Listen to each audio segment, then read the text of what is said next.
Hey everyone, it's Sekaar, and today we're going to be going over my Nightblade build that I've been using lately for update 40. This build is honestly everything that I want. It hits really hard, it's super agile, and I just really like it as a Nightblade build. It's really been one of my favorites lately. So I'm just going to ask for one favor from you guys. If you guys aren't subscribed to the channel, just hit that one button. It would really mean the world to me. I would really appreciate it. But guys, without further ado, let's get started with the build. We're just going to look at my Superstar add-on. That way we can see everything at once. For the people that would just want to see this, pause it, and then just copy it or do whatever, you're more than welcome to. Or the people that are gonna want everything explained to them, I will go through everything. So let's start off with our race first. We're gonna be a Khajiit on our Nightblade. In my opinion, Khajiit is best in slot for Nightblade because of that extra crit passive that it gets, and it makes all of your crit damage a little bit harder. And Nightblade has a lot of great crit that you get with it, and it just goes hand in hand.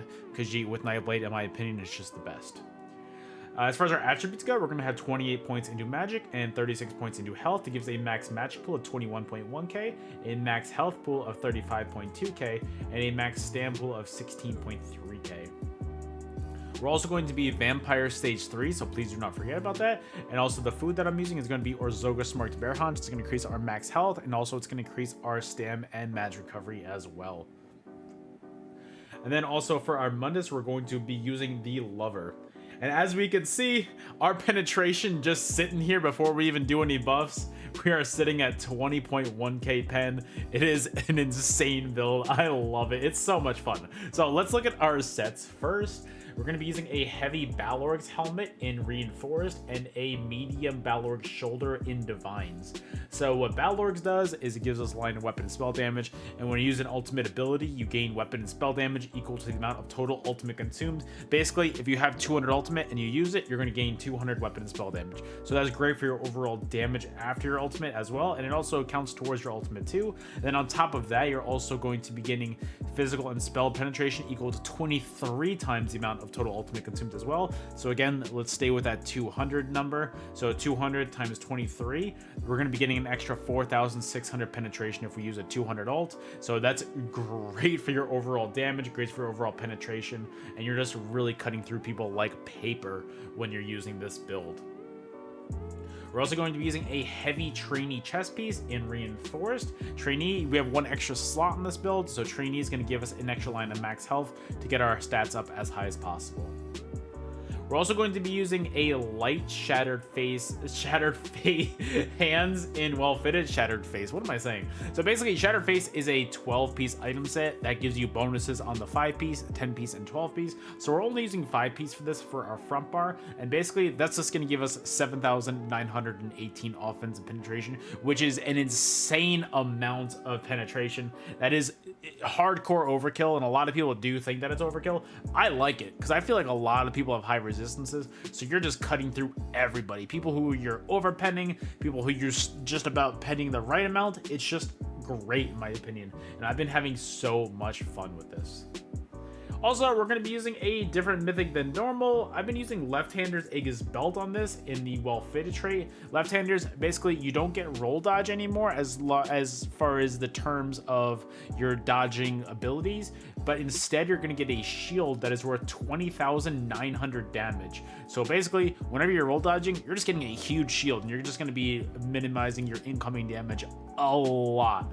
So that's great for your overall sustain because it really makes you really tanky, because you can just roll damage and it just doesn't do anything to you because that's such a large shield. I love it so much. It's been one of my main mythics that I've been using lately. And then our back bar is going to be Greaves of Wretched Vitality. So that's going to be our legs in the heavy Reinforced trait. So Wretched Vitality, it's going to be our back bar set, and this is basically just going to give us a bunch of extra recovery. So this is going to be a line of magic recovery, stem recovery, weapon and spell damage on the back bar, and then while you're in combat, applying a major buff or debuff to a target grants you 260 magic and stem recovery. Also, the same thing with a minor buff or debuff. It's going to give you 130 magic and stem recovery. So you have abilities that do a little bit of both. So I'm just going to show you guys right here. For something like Refreshing Path, it's going to give you major expedition and minor endurance. So that procs both conditions of Wretched Vitality, and right there alone you'll proc that and you'll get that extra 400 basically magic and stem recovery, and you're just chilling with your sustain. I do not have any kind of sustain problems on this build due to Wretched Vitality. And then our feet are going to be medium, well-fitted Shattered Fate in, yeah, medium, well-fitted Shattered Fate, sorry. And then our rings, we're going to be using Rings of Wretched Vitality, and both are going to be infused with a weapon and spell damage enchantment on it, as you can see. And then finally, our necklace is going to be a Necklace of Shattered Fate in the infused trait with a weapon and spell damage enchantment on it. And then our main hand weapons on our front bar are going to be Shattered Fate Maces. Our main hand is going to be Nirnhoned with a poison damage enchantment on it. And our offhand is going to be Sharpened with a disease enchantment on it as well. Maces are going to just really push that pen as far as possible. And I mean, look, 20k pen is awesome. I absolutely love that so much. And then our back bar is going to be Ice Staff of Wretched Vitality in the defending trait with increased weapon and spell damage enchantment on it as well. And then I'm going to go over our champion points before we get into the skills, because I like to go into a different menu for the skills, because in my opinion, this is way too small for all that, so I like to get into bigger detail. So our champion points are going to be for our blue tree, Focused Mending, Mastered Arms, Untamed Aggression, and Fighting Finesse. Our red tree is going to be Survival Instincts, Celerity, Pain's Refuge, and Sustained by Suffering. And then our green tree, I'm just going to go here for it. All we really care about is Breakfall right here. Make sure that you have that in at all times. And then Rationer and Liquid Efficiency. And then let's go to our skills. But before that, I don't have any more on me, but I've been using tripods. So that's just the best way to help both your recovery and your stats get padded as much as possible. Gives you health, magic, and stand back as well.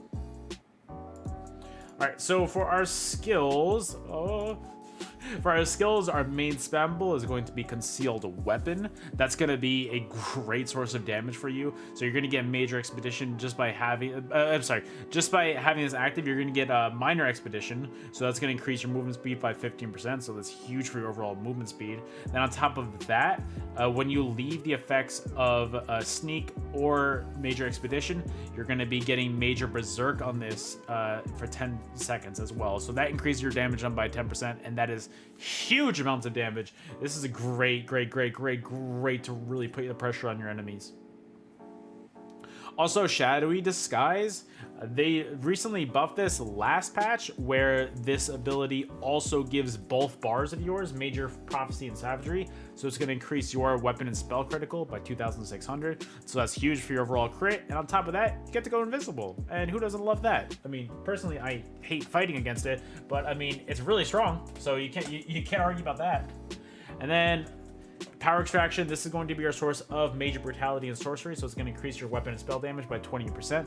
Also, it's going to give you Minor Courage, so it's going to increase your weapon and spell damage by 215 as well. So it's huge for your overall damage. Make sure you have this up at all times, because you obviously want your weapon and spell damage as high as possible. That way, you're just hitting as hard as possible, and also your heals are stronger as well. Also, Killer's Blade is going to be your execute on this build, so when your enemies are at low health, you hit this on them, and you will most likely secure the kill. This hits so hard because you've got a tooltip of 3,600. I mean, that's before our Major Brutality and Sorcery buff, and our Minor Courage buff, and it deals up to 400% more damage to enemies with less than 50% health. So that's a lot of damage right there. That's a lot of damage. And then moving on, Merciless Resolve. I mean, this ability is so overpowered. I wish it would be nerfed at some point, but it is just not getting nerfed. It's crazy how it's working, but basically you light attack 5 times and you get a Merciless Resolve proc, and you're just going to be hitting them so hard with this. I've hit upwards of 20k Merciless Resolves like consistently. It's ridiculous. If you do it with an in-cap combo too, it is just the most broken combo in the world. Those two abilities alone can get most enemies from 100 to 0 health real quick. So make sure you have that up at all times whenever you're about to in-cap somebody.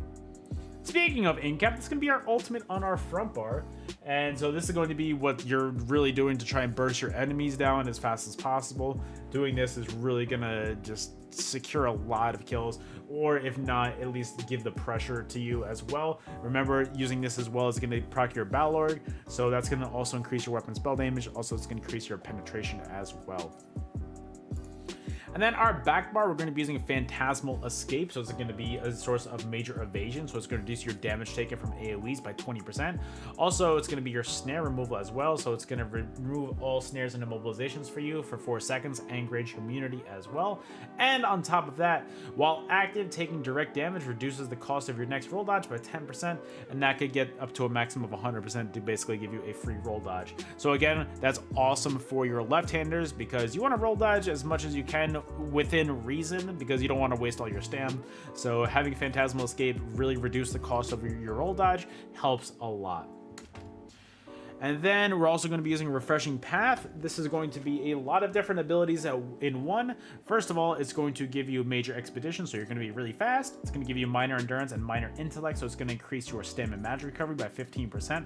And then on top of that, there's a heal in that area as well when you're standing in it. So don't sleep on that heal. Make sure you're trying to fight in there if you're in a close quarter situation. And then also, you're going to be having Major Expedition as well. So remember, that's also going to proc the extra concealed weapon damage from Major Berserk. So make sure you're in this at all times. And then Resolving Vigor, this is going to be a nice 5-second heal over time to get you back to full health pretty quickly. And on top of that, you're going to get Minor Resolve, so that's going to increase your physical and spell resistance by 3k for 20 seconds. Also, I am so sorry. My cat is trying to mess with me right now, as you guys can, like, I mean, you guys can't see, but yeah, anyways, my cat's messing with my keyboard right now, so I'm trying to get him to stop. I'm like, bro, we're almost done. All right, and then our second to last ability is going to be Healthy Offering. This is going to be your burst heal. So basically, when you are at low health, you hit this, boom, right back up to full health. Our tooltip on this is 13.1k, and that's before our major brutality or sorcery goes up. So that's great for your overall healing. And then on top of that, you get Minor Mending afterwards, so it's going to increase your healing done by 8%. So you hit that, then your other heals are going to be hitting harder as well. And then also LA Susceptibility. This is going to be your source of major breach on your enemy, so it's going to reduce their physical and spell resistance by 6k. So you have 20k pen minimum at all times. You hit LA Susceptibility, you've got 26k pen on your enemies at all times. And then on top of that, also the extra penetration that you get from Balorg as well. So you are, if anybody has like 30k resistances or anything, you're just cutting right through that. It's really after that where you're actually starting to fight against resistances. So I love LA Sus on this build. It's awesome. Also, every 7.5 seconds, the enemy is afflicted with the Burning, Chilled, and Concussion status effects. And then also Temporal Guard. This is going to be your source of minor protection, so it's going to reduce your damage taken by 5%. And that's the entire build. I'm pretty sure I went over everything on there. If I missed anything, I do apologize, but I think I kind of went over everything. I really hope that you guys enjoyed. If you did, please, again, don't forget to subscribe to the channel if you're not. Also, liking the video helps me out a lot as well. And on top of that, if you just want to comment anything, just say, hey, I like the build. Hey, you know, I'm gonna run something similar to this. Just tell me anything. Honestly, you know what? For anybody that's waiting until the end, tell me in the comments, what is your favorite movie that you've seen recently? So I don't know. It doesn't have to be your favorite movie of all time, but just a movie you've seen recently that you're like, hey, this was really good. Guys, that's it from me. Let's get on with the footage for this build. Thank you so much for watching, and I'll see you guys on the next video. Later.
massive.